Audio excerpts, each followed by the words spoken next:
à tous, j'espère que vous allez bien. On est dimanche et j'ouvre le vlogmas numéro 19. Normalement, aujourd'hui, j'étais censée faire plein de choses, mais je suis fatiguée. Je pense vraiment que le froid a eu raison de moi hier au marché de Noël parce que je me suis endormie très tôt hier. Alors je m'étais réveillée très tôt, hein. J'étais réveillée depuis 5h et quelques. Mais hier soir, je me suis endormie extrêmement vite.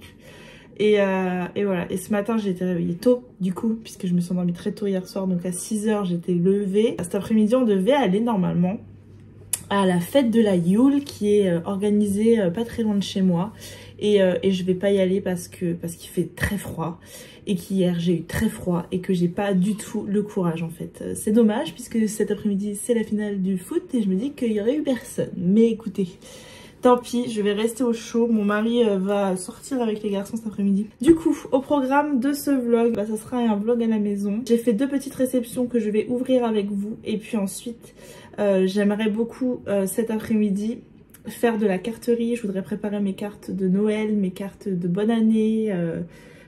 Prendre un peu le temps de faire quelques cartes d'avance. Et j'aimerais bien lire un graphique tranquillement posé avec un thé brûlant. Parce que je peux même pas me faire un chocolat chaud ou un lait chaud au miel. Vous savez, le truc qui fait du bien à la gorge. Parce que je n'ai plus de lait. Donc je pense que je vais envoyer mon mari en chercher quelque part. Du coup désolée, c'est dimanche, nature peinture, pas de maquillage. Je suis pas habillée correctement, c'est un suite à mon mari. C'est dimanche quoi. Alors j'ai reçu 2 petites choses que je vais ouvrir avec vous. La première chose, je ne sais pas ce que c'est. Non, mais qu'est-ce que c'est que ça? Petite phrase magique spéciale bonheur. Être libre, ce n'est pas seulement se débarrasser de ses chaînes, c'est vivre d'une façon qui respecte et renforce la liberté des autres. Nelson Mandela. Je ne sais même pas de... Merci les livres. Où is it? Merci les livres. Mon bullet journal de gratitude. J'ai une carte avec... Ah, j'ai un petit mot là. Angélique. Bonjour Angélique, ce petit colis surprise pour te souhaiter de très belles fêtes de fin d'année de la part de toute l'équipe Sodi Art, Cyrielle, des éditions du 123 et des éditions Merci les livres. Et bien c'est beaucoup trop gentil, j'adore les cadeaux, j'adore les surprises. Du coup voilà, je sais, ça vient des éditions Merci les livres, donc j'ai ce petit bullet journal de gratitude qui a l'air très bien fait, donc avec des points évidemment. Comment ça fonctionne? C'est un peu comme un carnet de gratitude et à commencer par exemple en début d'année, c'est une super idée. Tous les mois, tu peux écrire, chaque jour tu peux écrire tes gratitudes, c'est-à-dire quelle est ta gratitude du jour, je sais pas, avoir vu un ami, avoir réussi quelque chose.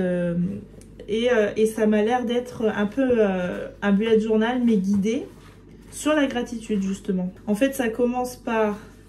Semaine, temps, mon affirmation positive de la semaine, comment rendre cette semaine spéciale, mon défi de la semaine. Cette semaine, je ressens de la reconnaissance pour 5 belles choses qui ont eu lieu cette semaine, mes réalisations de la semaine pour lesquelles j'éprouve de la fierté. Et après, il y a des lignes toutes pointillées, tout ça. Et après, ça recommence. Écoutez, c'est vraiment pas mal du tout. À commencer début 2023, je pense que ça peut être une super idée. Merci beaucoup Cyrielle pour cette petite attention, enfin cette belle attention. Et j'en ai un autre de petit carnet, pour affirmer sa confiance en soi. Petite phrase magique. Donc pareil, ils sont trop mignons les petits carnets je trouve. Du thé et des petits chocolats. Eh bien, c'est un super chouette colis. Je te remercie beaucoup Cyrielle d'avoir pensé à moi. Ça me touche beaucoup. J'avais commencé un carnet en 2022 avec mes petits bonheurs du jour. Et à partir du mois de mai, j'ai eu une période très compliquée. Et j'ai lâché ce carnet. En fait, à partir du mois de mai, j'aurais dû le continuer. Et du coup je m'en suis débarrassée parce qu'en fait il m'a énormément frustrée. J'ai eu la sensation d'avoir super bien commencé mon année 2022 et puis tout d'un coup on venait un peu me la pourrir. Et je sais pas, ça m'a frustrée de voir que j'avais pas continué ce carnet, je l'ai jeté. J'aurais pas dû, mais voilà. Du coup je me dis que là, 2023, je vais faire ce carnet de gratitude et je vais m'y tenir à ce carnet de gratitude, même si parfois ça va un peu moins bien. Voilà. Ensuite, ça me vient des éditions Albin Michel, qui a commencé à être un peu ouvert, j'ai l'impression. Je sais ce que c'est. Et il s'agit des Chroniques de Bond Street, le tome 3. J'ai lu le tome 1 en lecture commune avec le gang il y a quelques mois, peut-être même déjà maintenant. J'ai le tome 2 dans ma palle qu'il faut que je lise pour pouvoir enchaîner avec ce tome 3. J'ai trop hâte. C'est donc une comédie romantique écrite par MC Beaton. Quand je l'avais commandé la première fois sur le catalogue Albin Michel, j'ai vu MC Beaton, je m'étais dit c'est un Cozy Mystery alors que non, pas du tout. C'est une comédie romantique. D'ailleurs, je suis allée la dernière fois dans une librairie dans la Marne, je ne citerai pas de nom. Il était classé dans les Cozy Mystery. Donc en fait, ça prête vraiment à confusion qu'MC Beaton écrive autre chose qu'un Cozy Mystery. Mais non, c'est pas du tout un Cozy Mystery, c'est vraiment une comédie romantique. C'est une super romance à l'anglaise. J'avais adoré le tome 1. Il faut que je lise le tome 2 pour pouvoir lire le tome 3. Un grand merci aux éditions Albin Michel pour l'envoi. Voilà, c'est tout ce que j'avais à vous dire pour le moment. On va tester avec les garçons cet après-midi la peinture magique que j'avais achetée. C'est des carnets que j'avais achetés à Montreuil de chez Usborne. Donc on va tester ça cet après-midi. Et puis je vous dis pour moi très certainement la lecture d'un graphique et puis de la carterie. Voilà. Si la motivation est là, parce que vraiment aujourd'hui je sens que je suis dans un mood, j'ai envie de rien faire.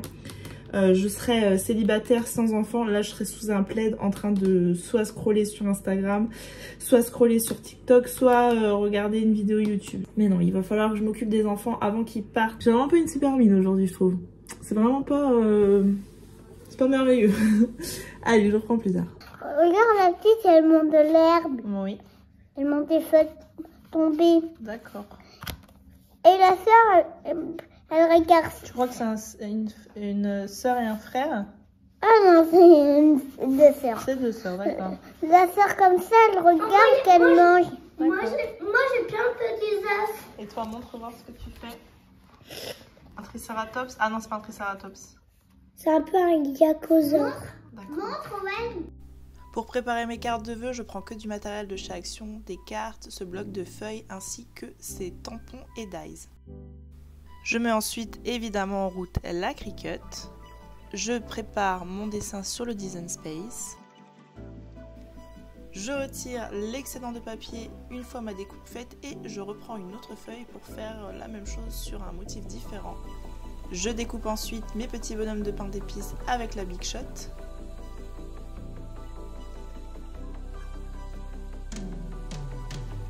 Je colle ma découpe avec une simple colle UU sur ma carte. Ensuite, je viens mettre des petits scotch derrière mes pains d'épices. C'est des petits scotch en relief que j'ai à Action. Et je prépare un petit tampon blanc.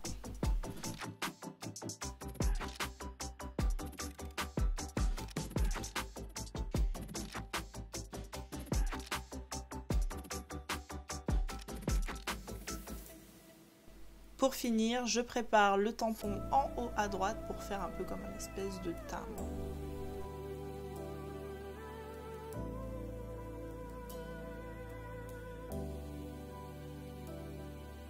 J'ai terminé nos petites cartes de Noël. En fait, j'en ai fait 4 parce que c'est pour nos 4 grand-mères. J'ai mes 2 grand-mères, mon mari a ses 2 grand-mères.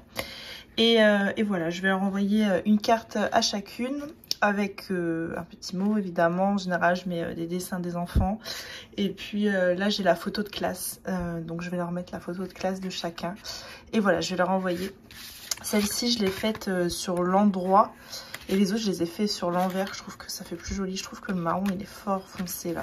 C'est hyper simple et ça peut se faire, enfin je veux dire le tampon vous découpez si vous n'avez pas de machine de découpe. Tout est réalisable hyper facilement, il suffit juste d'avoir un bon cutter en fait. Avant moi je faisais comme ça, avant d'avoir ma Big Shot ou d'avoir ma Cricut, je faisais comme ça. Et puis voilà, un petit tampon sur l'enveloppe. Voilà, c'est mes petites cartes et puis j'en ai profité, la Cricut était sortie pour tester et que mes enfants sont pas là, ils sont partis avec leur papa en promenade pour faire les étiquettes pour les cadeaux de Noël.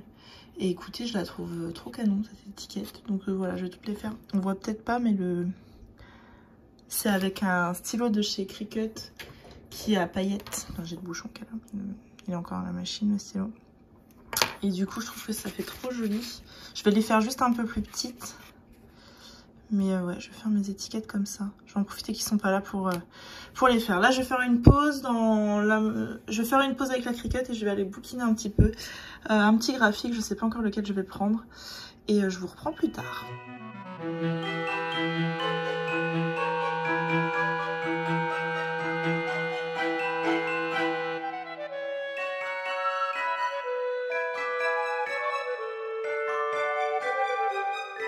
Je vous reprends, il est 17 h. Je viens de terminer à l'instant le graphique que j'ai lu. J'ai donc pris La vie est facile, ne t'inquiète pas d'Agnès Martin-Lugan. Je ne sais pas si vous connaissez ces romans, je pense que beaucoup d'entre vous les connaissent puisque Agnès Martin-Lugan c'est quand même une autrice qui est beaucoup lue. En fait, ce graphique-là, c'est ça. Et c'est la suite de ça. Les gens heureux lisent et boivent du café. Ce roman-là avait été un immense coup de cœur pour moi. C'est une histoire qui m'a énormément marquée. Je l'ai lu il y a quelques temps maintenant, ça se compte en années. Et je me souviens en fait ce livre-là, je l'emprunte à la bibliothèque sans lire la 4e. Je voulais lire mon premier Agnès Martin-Lugan et j'avais décidé de les lire dans leur ordre de parution. En général, je fais ça en fait. Quand j'attaque un auteur, j'essaye en général d'attaquer par son premier roman, qui des fois n'est pas forcément bon puisque les premiers romans sont pas toujours les meilleurs et pourrait peut-être me faire abandonner un auteur qui a pris du grade au niveau de la plume au fur et à mesure du temps. Et puis bon, bref. Je m'écarte encore. J'avais donc emprunté ce livre-là à la bibliothèque, Les gens, sans lire la 4e. Et donc, en fait, je commence ce roman sans savoir de quoi il parle. Et en fait, je me rends compte qu'il parle d'une femme qui s'appelle Diane et qui vient de perdre son mari et sa fille dans un accident de voiture. Je lis le premier chapitre, je referme le livre, je dis non, je peux pas lire ça en fait. En fait, j'ai vraiment une énorme phobie dans la vie, c'est les accidents de voiture. J'ai peur, j'ai vraiment... Si tu me demandes ma plus grosse peur, c'est de perdre mon mari et mes enfants dans un accident de voiture. Je peux pas expliquer pourquoi, je suis tétanisée par les accidents de voiture. Et du coup, je dis je peux pas. Et en fait, dès le premier chapitre, Diane me touche beaucoup. Je me dis non, j'ai besoin de savoir si cette femme va réussir à se reconstruire en fait suite à ce drame. Et je l'avais lu en une nuit. Au format poche, il fait 187 pages. Voilà, je l'ai lu... J'ai commencé, je l'ai lu d'une traite ce roman-là. C'est un de mes romans préférés, Les gens. En fait, Les gens heureux lisent et boivent du café, c'est le nom de la librairie que tient Diane. Et donc en fait, dans celui-ci, Diane, elle part en Irlande, essayer de se reconstruire et d'aller rencontrer un homme qui s'appelle Edward. Évidemment, il va se passer tout un tas de choses. Évidemment, une relation entre Edward et Diane. Je pense pas spoiler grand-chose, parce que c'est assez évident en fait. Ce qui va se passer. Sauf qu'en fait, donc là je vais commencer un petit peu à spoiler ce premier tome pour parler de celui-ci. Donc c'est le moment d'arrêter la vidéo si jamais vous voulez pas en savoir plus. À la fin de ce tome, où tu t'attends à la happy end classique, où l'homme et la femme, où elle est complètement... où en fait cet homme va lui permettre de se reconstruire, etc. Et ils vivent une happy end et elle déménage en Irlande et c'est parti mon kiki. Et ben il se passe pas ça du tout à la fin des gens.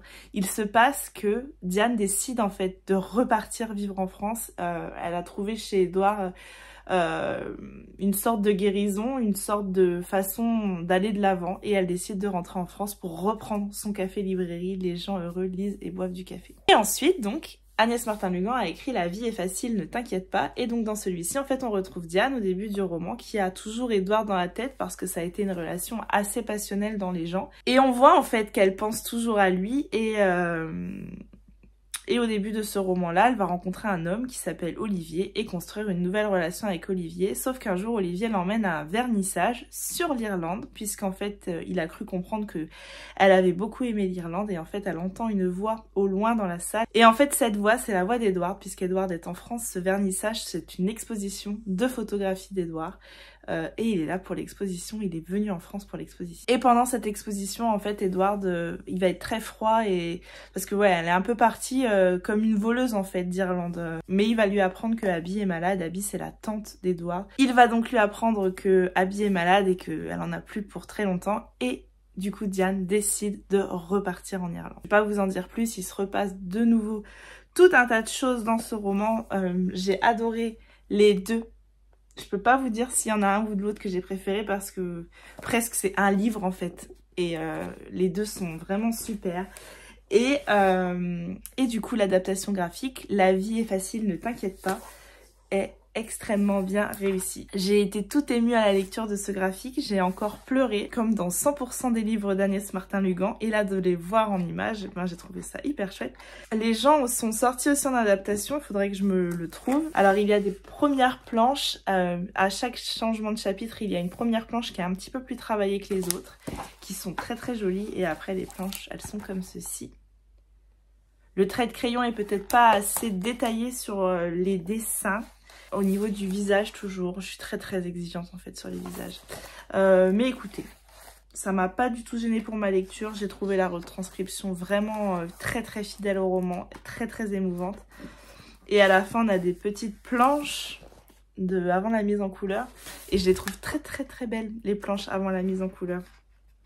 Et là j'aime beaucoup plus les visages qu'une fois qu'ils sont mis en couleur. C'est quand même hyper chelou.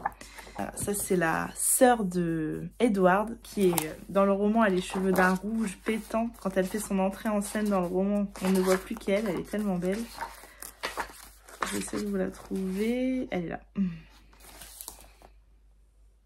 Voilà. Enfin voilà, si jamais vous n'avez jamais lu ces romans-là d'Agnès Martin-Lugan, je vous les conseille très très fortement. Les gens, alors c'est des romans qui sont très très durs, j'ai beaucoup pleuré. Les gens, vraiment ça avait été un énorme coup de cœur. La vie est facile, ne t'inquiète pas, c'est un énorme coup de cœur aussi. La suite est un énorme coup de cœur. Et l'adaptation graphique est extrêmement réussie. Bref, un carton plein pour Agnès Martin-Lugan. Je suis hyper contente de m'être plongée dans cette histoire. Ça fait assez longtemps que je les ai lus et je suis très très contente d'avoir retrouvé Diane. Parce que Diane, je pense que c'est